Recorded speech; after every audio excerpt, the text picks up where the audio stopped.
Lalu ada kejadian-kejadian di mana kita semua menyaksikan ketika ada pelanggaran etika dan Bapak tetap jalan terus dengan cawapres yang melanggar etika. Ya, kita duduk, kita buka-bukaan, ya.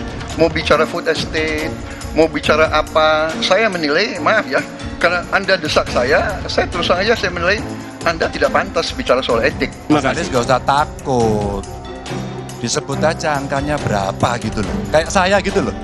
Jangan di bawah 5, sebut aja berapa. 11 Mas, dari 100. Kalau benar masuk akal, saya setuju. Kalau ngomong-ngomong, ya kumaha. Jadi tidak hanya omon.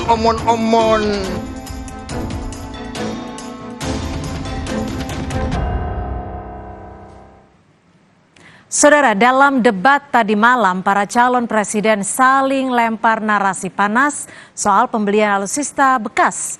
Capres nomor urut 1 Anies Baswedan menyinggung pembelian alutsista bekas dengan utang yang menurutnya utang negara harus digunakan untuk aktivitas produktif. Capres maksud kami nomor urut 3 Ganjar Pranowo dalam menjawab pertanyaan Prabowo terkait prioritas pertahanan nasional menyayangkan pilot pesawat menggunakan pesawat bekas. Sementara calon presiden nomor urut 2 Prabowo Subianto menilai pesawat yang digunakan untuk pertahanan nasional diukur bukan baru atau bekas pesawat, melainkan diukur dari usia pakai pesawat. Melakukan pengembangan skema-skema yang lebih kreatif dalam mencari hutang luar negeri, termasuk pelibatan swasta. Lalu memastikan bahwa ada perluasan wajib pajak yang harapannya nanti akan memperkuat juga GDP kita. Di samping mengurangi kebocoran pajak. Dan hutang-hutang yang kita gunakan untuk aktivitas produktif. Jangan hutang itu digunakan untuk kegiatan yang non-produktif. Misalnya, hutang dipakai untuk membeli alutsista bekas oleh Kementerian Pertahanan. Itu bukan sesuatu yang tepat. Saya senang kalau nanti Bapak dalam forum ini menjelaskan ide Bapak untuk membeli pesawat bekas. Kenapa ini menjadi penting? Kami tidak rela dengan statement Bapak tadi yang saya dukung, Pak. Kasihan prajurit. Pak, kalau pilotnya itu mesti dilatih 3 tahun, pesawatnya bekas, Pak. Dan dia harus datang lagi, pelatihan lagi, Pak. Dengan resiko yang sangat tinggi, tentu itu sangat berbahaya. Saya ingatkan, Bung Karno, waktu menghadapi Irian Barat, seluruh alatnya bekas. Pak Ganjar, Bung Karno, seluruh pesawat terbang, kapal selam, cruiser, destroyer, semuanya bekas. Saya katakan, bukan baru dan bekas, tapi usianya. Kalau pesawat, flying hours. Ya. Kita ulas panasnya debat ketiga capres bersama Muhammad Iqbal, jubir Timnas Amin yang sudah hadir bersama kami di studio. Terima kasih Mas Iqbal. Dan juga Herzaki Mahendra, jubir dari TKN Prabowo Gibran, serta Andi Wijayanto, Deputi Politik 5.0 TPN Ganjar Mahfud, serta Adi Prayitno, Direktur Eksekutif Parameter Politik. Terima kasih sudah bergabung bersama kami di Kompas Petang. Pertama-tama saya akan ke Mas Adi terlebih dahulu. Mas Adi, saling serang kembali terjadi. Kalau kemarin di debat pertama sudah cukup panas, di debat ketiga ini pertemuan kembali terjadi dan kembali saling serang. Menurut Anda, apakah ada yang saintifik sangat berbeda? Saya kira 2 hal, Cynthia. Pertama, ini menunjukkan bahwa debat capres yang ketiga ini eskalasinya jauh lebih agresif, jauh lebih memanas ketimbang debat yang pertama. Anies misalnya sejak statement pertama sudah secara terbuka menyerang Prabowo Subianto tentang food estate, termasuk soal prioritas pertahanan dan keamanan yang tidak melulu menggunakan pendekatan-pendekatan militer. Anies kan menyebut bahwa persoalan kebangsaan kita adalah seperti virus misalnya, seperti hacker ataupun korban-korban yang diakibatkan seperti narkoba dan seterusnya. Dan seterusnya. Begitu banyak serangan-serangan. Artinya kalau di debat pertama Anies ini kan tidak terlampau ngegas di debat awal, tapi kemudian ini ditunjukkan semalam agak berbeda. Begitupun dengan Ganjar Pranowo yang di debat pertama memang agak sedikit soft dan kalem, tapi semalam Ganjar ini menurut saya justru kritikan-kritikannya sangat terukur dan sangat sulit untuk dibantah karena Ganjar bicaranya adalah tentang data-data. Ini yang sepertinya tidak digunakan secara maksimal oleh Pak Prabowo untuk membantah data-data yang disampaikan oleh Pak Ganjar yang dinilai tidak valid itu. Itu satu hal aspek yang saya sebut eskalasi dalam perdebatan tadi malam itu jauh lebih agresif ketimbang debat yang pertama. Yang kedua, debatnya bagi saya adalah cukup programatik ya.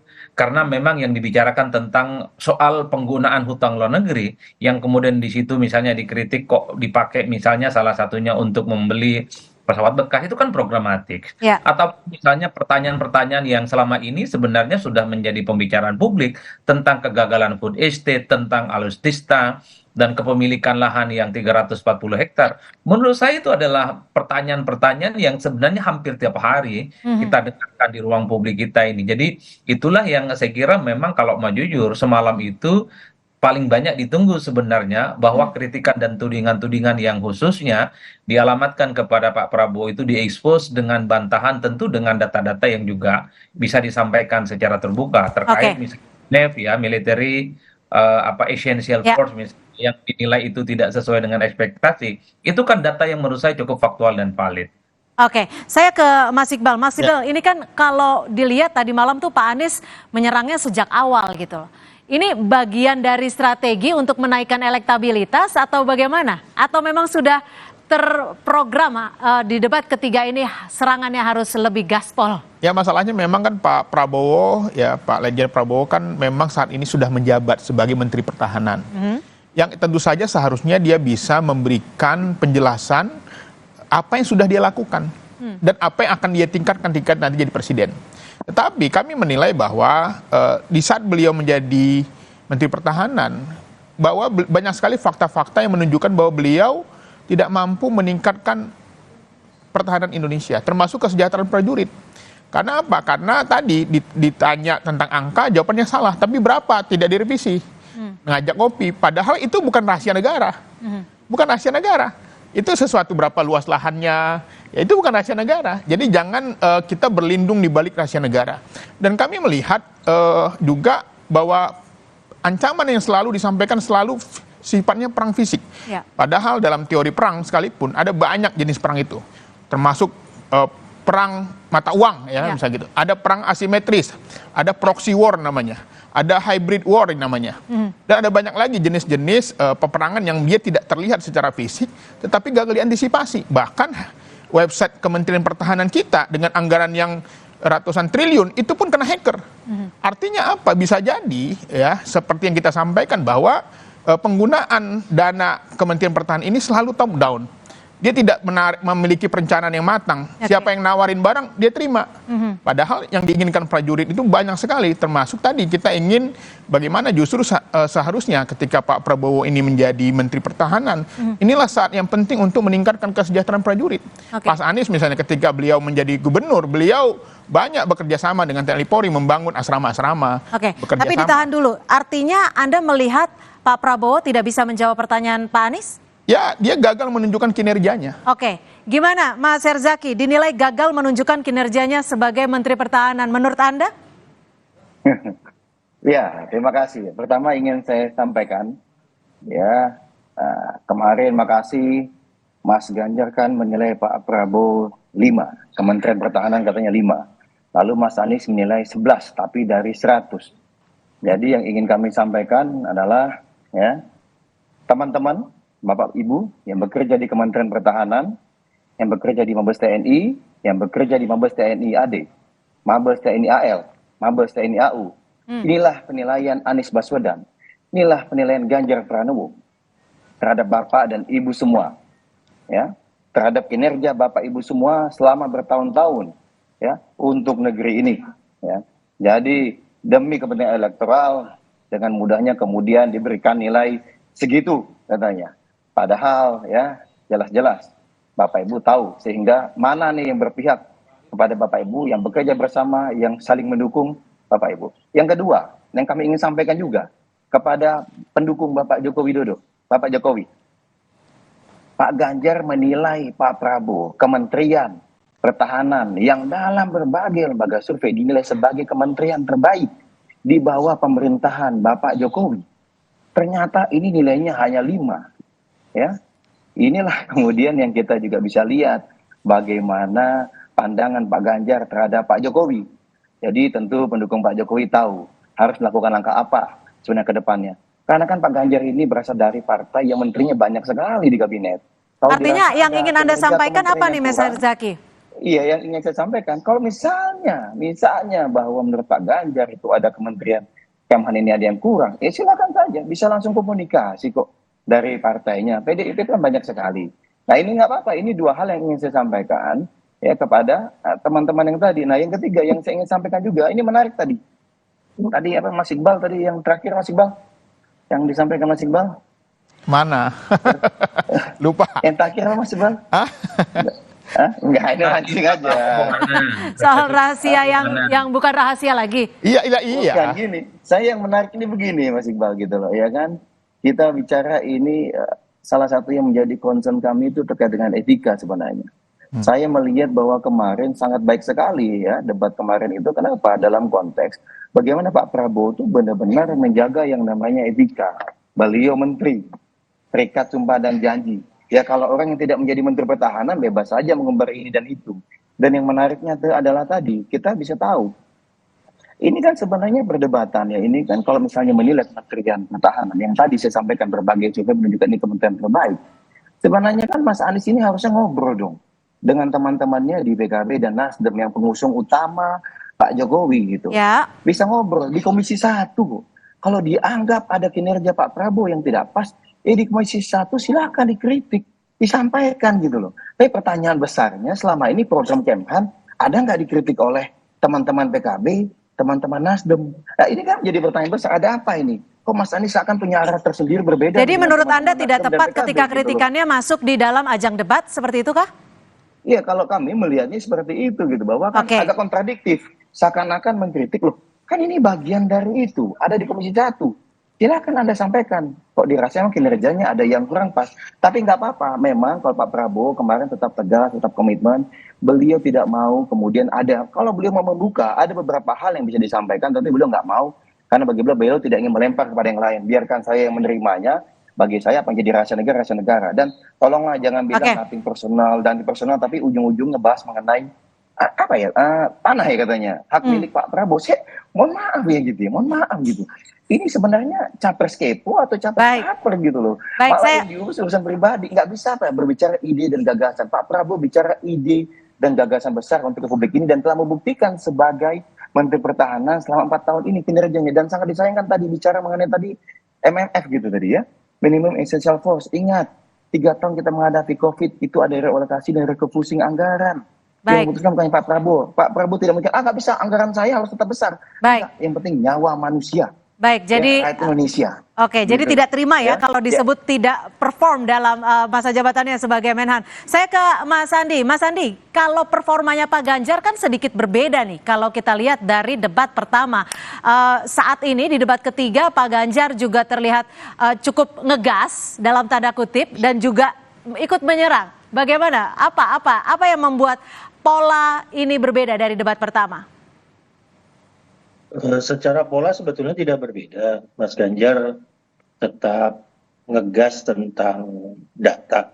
Mas Ganjar tetap ngegas dengan program-program real yang muncul di data tentang Indonesia. Jadi ketika di segmen terakhir Mas Ganjar mengungkapkan indeks-indeks global yang turun, yaitu data realnya. Jadi jika yang di depan Mas Ganjar itu bukan Pak Prabowo yang Menhan, ya datanya tetap akan diungkap oleh Mas Ganjar. Ya, ada belasan indeks global yang disiapkan oleh Mas Ganjar. Tadi saya dengan teman-teman wartawan membagi lengkap indeks-indeks yang kami kaji, dan memang kami kemudian menemukan kecenderungannya turun. Dan kecenderungan turun ini sudah terjadi sebelum COVID. Jadi COVID-nya tidak bisa dijadikan apologi mengapa kecenderungannya turun. Ya, salah satu misalnya kalau di luar pertahanan begitu ya, supaya Mas Zakinya tidak merasa kami mengkritik Kementerian Pertahanan. Ada data tentang daya saing industri. Ada data tentang konektivitas global Indonesia. Nah, ini terkait dengan Kementerian Perhubungan dengan Kementerian Perindustrian.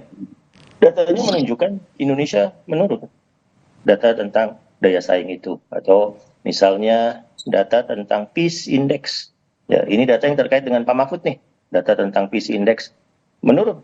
Ya, tetap saja menurun. Jadi walaupun Menko Polhukam kami bertanggung jawab, misalnya untuk data Peace Index itu, kami harus menyampaikan bahwa indeksnya turun. Jadi mari kita menemukan akar masalahnya, mari kita menemukan sama-sama solusinya. Baik, sebelum kita lanjutkan dialog ini Presiden Joko Widodo juga angkat suara nih soal jalannya debat Presiden semalam. Menurut Presiden saling serang tidak apa-apa asal menyoal kebijakan visi dan misi, bukan serangan ke pribadi capres. Dalam debat kemarin yang lebih terlihat justru saling serangnya. Kita simak. Substansi dari visinya malah tidak kelihatan.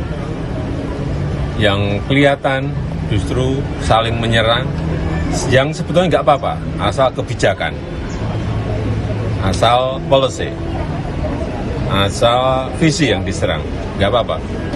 Tapi kalau sudah menyerang personal, pribadi yang tidak ada hubungan dengan konteks debat tadi malam, mengenai hubungan internasional, mengenai geopolitik, mengenai pertahanan, dan lain-lainnya, saya kira kurang memberikan pendidikan, kurang mengedukasi masyarakat yang menonton.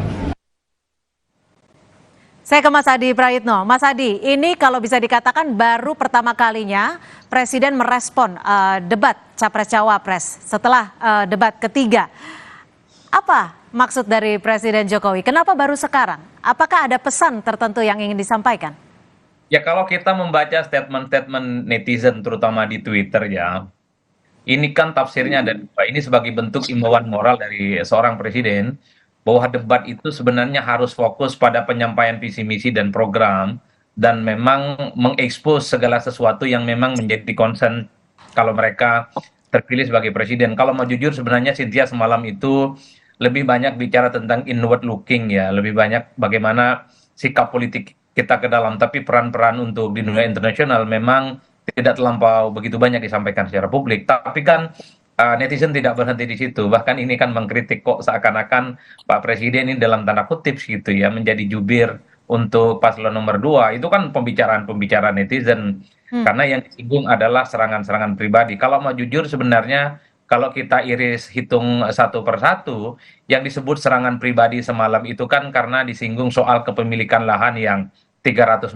hektar. Setahu saya dalam debat Pilpres sebelumnya 2019 misalnya, Pak Jokowi juga sempat menyinggung kepemilikan lahan yang dimiliki oleh Pak Prabowo. Rasa-rasanya Anies pernah nyontek siapa yang pernah disampaikan oleh Jokowi ketika debat dengan Pak Prabowo beberapa waktu yang lalu ya. Jadi bagi saya ini soal pribadi dan nggak pribadi kan tergantung bagaimana cara melihatnya. Rasa-rasanya Anies ketika menyinggung soal lahan itu kan ingin membandingkan dengan kesejahteraan prajurit yang katanya menurut Pak Anies itu masih belum sejahtera. Ada sekitar separuh dari prajurit yang masih belum memiliki rumah. Dan itu yang pertama ya Mbak. Namanya netizen kan tidak bisa dikontrol omongannya.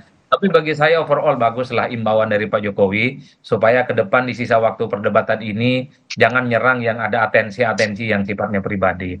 Yang terakhir yang ingin saya katakan adalah kalau kita menghitung satu persatu, perdebatan semalam saya kira programatik kok. Misalnya Anies dan Ganjar itu mengkritik tentang ancaman Indonesia ke depan bukan hanya perang, tapi kan banyak misalnya cyber war, tentang proxy dan seterusnya ya. Jadi ada skala prioritas yang sepertinya memang ditanyakan, termasuk misalnya pertanyaan Ganjar terkait dengan apa yang akan diprioritaskan kalau misalnya Pak Prabowo jadi presiden, matra udara, apakah darat ataupun laut, itu yang kemudian membuat Pak Ganjar Pak Prabowo itu tidak terlampau perform ya. Itu yang sepertinya. Nah untuk Bang Herzaki saya bantu. Pertanyaan dari Pak Iqbal itu sebenarnya ingin bilang begini, mana nih prestasinya Pak Prabowo? Udah itu saja tunjukkan, kira-kira begitu Pak. Baik, ditahan dulu Mas Adi. Kita masih akan membahasnya 3 capres saling serang di debat ketiga. Tetap bersama kami di Kompas Petang.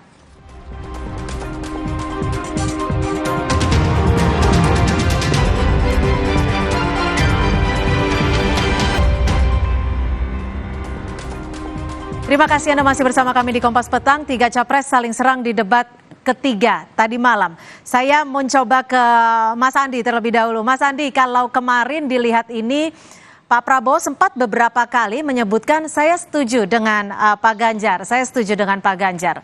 Bagaimana respon Ganjar dan juga tim pemenang melihat ini? Ya, ketika itu disebut pertama, ya kami kaget, kami senang.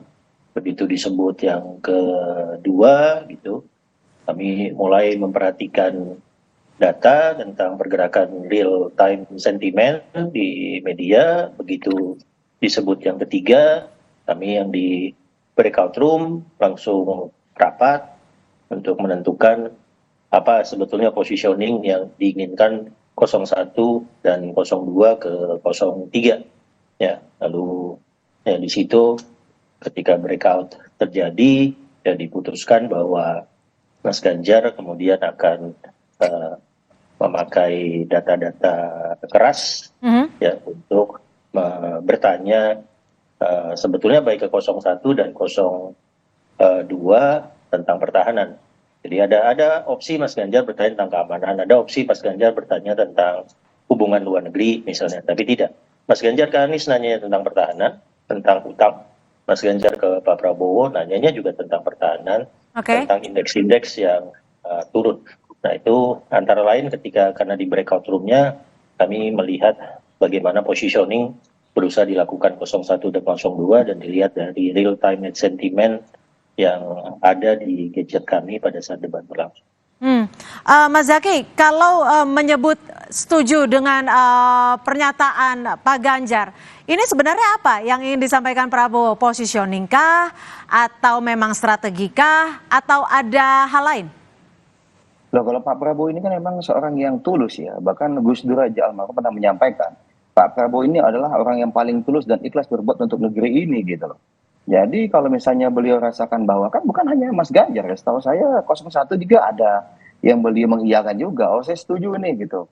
Ya karena bagi beliau, jika emang baik ya beliau setuju, beliau sampaikan. Tapi kalau misalnya menurut beliau tidak pas ya beliau sampaikan tidak pas gitu. Jadi tidak ada dalam konteks ingin menaikkan elektoral atau dengan elektabilitas, karena bagi beliau. Jadi tidak direncanakan dengan setuju dengan perspektif? Tidak. Kalau beliau kan apa adanya gitu. Ada yang kemudian fake, ya silakan kan publik yang menilai. Ya kan ada yang gayanya fake, yang mulutnya manis, narasinya luar biasa, tapi tidak mengerti substantif. Kan ada yang seperti itu gitu misalnya. Atau kemudian mentor-mentornya luar biasa, kelihatan sekali ini drill dari mentornya. Tapi antara mengerti dan tidak yang dibicarakan, nah itu kan juga publik bisa menilai gitu. Tapi yang pasti Pak Prabowo kan sendiri sudah membuktikan gitu. Kita bicara mengenai ada pembentukannya bersama Kementerian BUMN, namanya Defense ID. Kalau kita bicara mengenai industri pertahanan atau industri strategis, ada holding BUMN industri pertahanan loh. Dan ada upaya untuk meningkatkan TKDN dari produk pertahanan unggulan dari 41% saat ini menjadi 50% gitu. Ya kan? Lalu kemudian misalnya banyak misalnya seperti pesanan-pesanan di internal ya, yang ada peningkatan sampai berapa kali lipat ini. Ternyata itu sumbangsinya dari Kementerian Pertahanan. Kita bicara mengenai rantis, kita bicara mengenai rantur, kita bicara mengenai peluru dan berbagai kebutuhan-kebutuhan lainnya. Jadi kalau kita bicara mengenai bahwa tadi seakan-akan persepsi bahwa Pak Prabowo apa-apa beli keluar, itu justru. Oke, kalau diajak soal buka data gimana tuh Mas Zaky? Loh ya sangat, buka data ya bagus saja. Karena begini Mbak, tidak semua data kan bisa dibuka ke publik gitu, ya kan? Ada data yang memang tertutup, terbatas. Ada, makanya pertanyaan besarnya begini sebenarnya nih, pertanyaan besarnya adalah bahwa tadi makanya saya nanya Mas Iqbal, sebenarnya 01 ini masih kompak nggak sih gitu? Mas Anies ini ngobrol langsung dijawab Mas Iqbal. Ya, tadi pertama saya mengkritik tentang bagaimana Mas Herzaki. Belum selesai, sebentar. Silakan singkat. Enggak, maksud saya gini, kan ada tuh di Komisi 1. Emang nggak pernah ngobrol gitu mengenai data. Ya, makanya mau saya jelasin nih supaya tidak nganturnya nggak jauh nih. Gitu. Ini nggak ngantur, ini data kok semua. Jadi yang saya ingin saya bantah bahwa jangan libatkan TNI dan keluarga besarnya di sini. Walaupun TNI itu dia berkoordinasi di bawah Kementerian Pertahanan, dia dilantik langsung oleh Presiden. Penilaian Panglima itu ada lain sendiri. Jadi yang kita kritik adalah kepemimpinan personal Pak Prabowo sebagai Menteri Pertahanan. Ya, jangan dibawa-bawa TNI-nya, karena TNI ini dia punya indikator kinerja kepuasan sendiri. Yang kedua adalah yang ditanya Pak Anies itu kemarin adalah tentang keterlibatan orang dalam. Itu kan tuduhan. Kalau tuduhan nggak benar kan harusnya bisa diperkarakan. Tapi kok malah tidak dijawab. Ada PTYMI, ada kerabat gitu ya, ada dari partai. Jadi Kalau itu memang tidak benar, harusnya Pak Prabowo membantah dengan tegas. Oh, nggak benar, saya jamin. Tapi tidak ada bantahan itu bahwa ada ordal di dalam pengadaan alutsista di Kementerian Pertahanan. Jadi yang ketiga, ya kami selalu dikaitkan dengan Komisi 1, anggota DPR. Berbeda, mereka hanya mengesahkan. Adapun pengawasannya, ya banyak tuh, searching aja di Google. Pak Prabowo ketika diminta membuka secara terbuka nggak mau, maunya tertutup. Ketika tertutup hanya orang-orang perwakilan saja, kapoksi saja, yang itu juga anggota Komisi 1 juga tidak puas, bisa di-searching. Ada Afindi Simbolon ya, yang mengkritik itu. Jadi kita ingin melihat bahwa kita ingin masyarakat itu tahu mana yang rahasia, mana yang akuntabel. Ini beda gitu loh. Jadi kalau data-data yang dibuka memang sudah data yang terbuka gitu bahwa ya? pengadaannya ada kerabat di sana, itu bukan rahasia gitu loh. Oke. Tapi kalau misalnya jumlah jenis senjatanya, apa yang sedang proyek berkembang berjalan, oke. Tapi kalau soal siapa yang mengerjakan, apakah ada KKN di sana, itu bukan rahasia. Itu yang harus dibuka. Kan sejak awal Pak Hasyim sudah menjelaskan bahwa di Kementerian Pertahanan markup-nya tinggi. Tapi pertanyaannya, markup tinggi ada nggak follow up-nya? Ada nggak penindakannya? Oke. Seperti itu yang kita inginkan. Oke, saya ke Mas Adi. Mas Adi. Berarti saya bisa jawab dong. Kan silakan. Iya kan. Sederhananya begini, Kemhan ini ya, satu, kita dalam setiap kebijakannya itu selalu melibatkan KPK, BPK, dan BPKP. Pertanyaan besarnya ada temuan atau tidak? Kan begitu. Jadi jangan kemudian melantur Mas Iqbal kemana-mana. Ya tadi kan Pak Hasyim bilang ada temuan ratusan miliar. Benar. Makanya kemudian ada pengamatan yang signifikan. Bahkan Pak Prabowo pernah melaporkan 51 triliun. Ya, ada perbedaan yang luar biasa menurut beliau, yang sehingga menurut beliau untuk anggaran selanjutnya ini nggak bisa ini pada saat di eranya beliau. Sudah disampaikan Pak Jokowi juga ya gitu. Nah, ini banyak yang kita lakukan, tetapi itu kan kejadian yang belum terjadi. Dalam konteks ternyata beliau bisa, misalnya harga yang katanya nih, misalnya 8 triliun harganya, 8 juta dolar. Tapi ternyata karena beliau punya koneksi, punya relasi dan segala apa dengan di berbagai dunia internasional, ternyata angka itu bisa kemudian, loh, ini kan setahu dia harganya tidak segitu gitu. Nah, inilah yang terjadi, ada penghematan.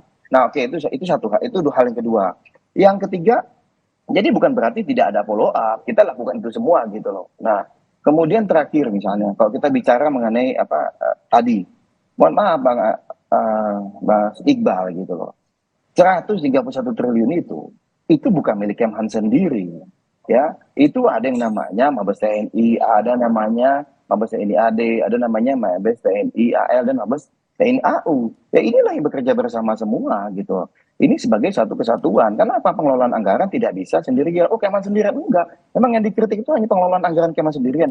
Pada saat tanggung-jawaban itu pengelolaannya satu keseluruhan secara integratif gitu loh. Saya nggak tahu kok misalnya ternyata Mas Iqbal ini dan teman-teman pemikirannya silo gitu loh.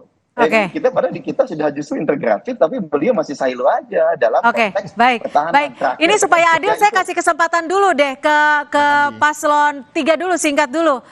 Gimana soal ini? Soal buka data. Pertanyaan spesifiknya apa?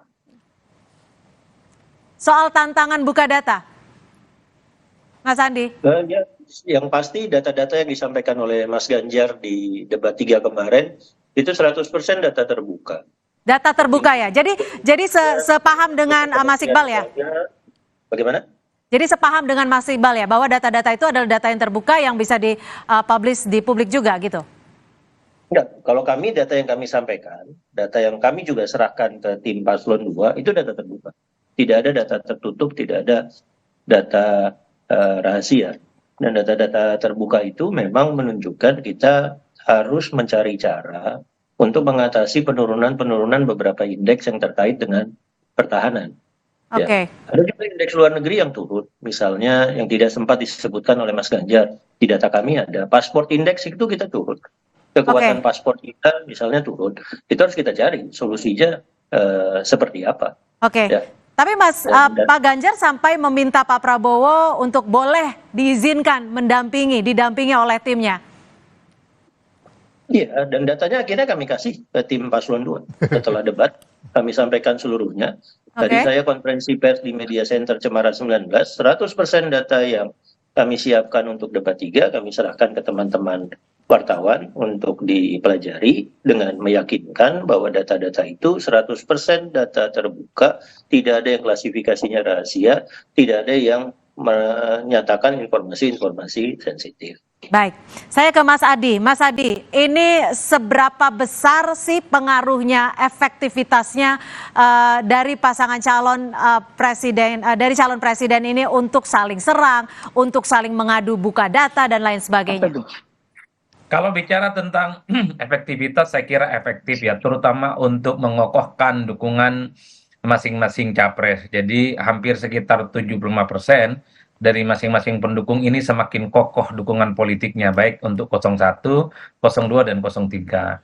Dan biasanya efek debat itu memberikan efek kebingungan ya, terutama kepada mereka yang tidak memiliki identitas kepartaian yang kuat, adalah mereka yang kemudian tidak memiliki ikatan emosional yang cukup kuat terhadap kandidat, dan yang paling penting mereka itu adalah pemilih yang swing, yang setiap waktu misalnya mereka bisa memutuskan pilihan politiknya secara berbeda-beda.